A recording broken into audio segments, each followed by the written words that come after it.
Pas chez vous par la grâce de Dieu. J'aimerais seulement que je puisse motiver une personne qui traverse des combats, qui te pose autant de questions. J'aimerais qu'on puisse partager ces pensées, très capitales. Tu as des choix. Dans tout ce que tu peux faire dans la vie, il faut savoir une chose, que tu as des choix. Et quand Dieu veut aussi te bénir, il te mettra dans l'épreuve de des choix. La Bible dit ceci, que Dieu a voulu bénir la vie de notre patriarche Abraham. Dieu lui a mis dans l'étape de des choix. Toute personne sur cette terre, il traverse l'étape de des choix. Tout le monde n'a pas Adam. La Bible dit ceci, qu'elle avait des choix. L'arbre de vie qui est au milieu du jardin. C'est ainsi que j'aimerais te dire une chose, que parfois tu peux te dire que Dieu t'a abandonné. Dieu t'a abandonné, Dieu t'a laissé. Dieu ne t'a pas abandonné. Mais Dieu te met dans l'épreuve de des choix. Et quand tu es dans l'épreuve de des choix, il faut toujours faire un bon choix. C'est ce que Moïse avait fait.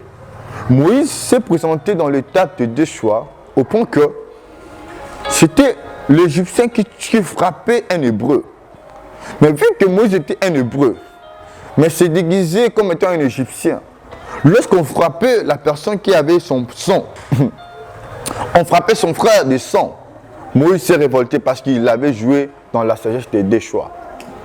Quand Dieu veut te bénir, quand Dieu veut te faire du bien, il te mettra dans le chemin des choix. C'est à toi de choisir.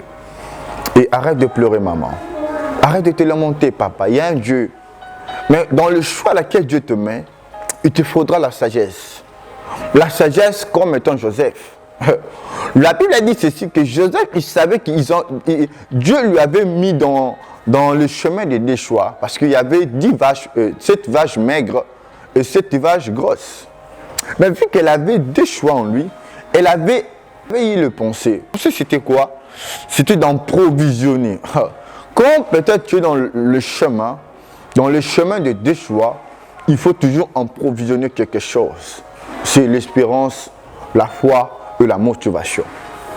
Dans tout ce que tu peux faire dans la vie, s'il n'y a pas la volonté, s'il n'y a pas la foi, s'il n'y a pas la motivation, tu ne pourras pas aller de loin. Dans tout ce que tu peux faire dans la vie, il te faudra 3 choses. 1. La volonté. La volonté dans tout ce que tu peux donner pour gagner ce que tu cherches. 2. C'est le courage. S'il n'y a pas le courage, vous allez voir dans la Bible, on nous parle de Gédéon. Elle n'avait pas de courage. Dieu lui a dit, je serai avec toi. Tu battras le mendiant comme un seul homme. Vous allez voir aussi dans la vie de ces vaillants héros. Lui qui était vaillant dans la présence de Moïse. Lui qui luttait, lui qui gagnait. Il gagnait de bataille. Mais après la mort de Moïse, il a perdu l'espoir, le courage. Et Dieu lui dit, fortifie-toi Josué. C'est quand tu as du courage, quand tu te fortifies, quand tu as la volonté. Et quand tu as la volonté, tu as le courage, il te faudra quoi? La détermination. Il faut être déterminé.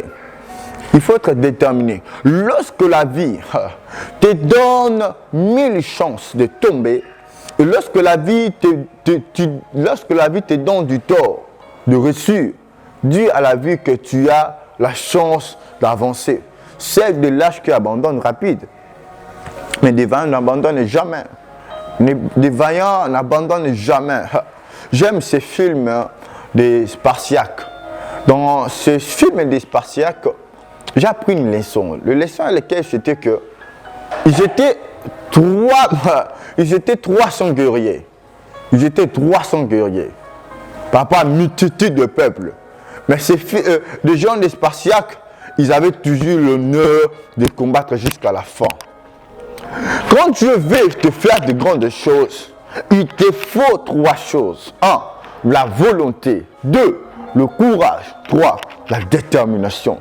Et quand je parle de la volonté, je parle de l'espérance. Je parle de la foi. Je parle de la détermination. C'est ainsi que tu verras la main de Dieu. Il faut toujours avoir ces 3 choses. Et tu verras la main de Dieu. Merci. Que le bon Dieu vous bénisse.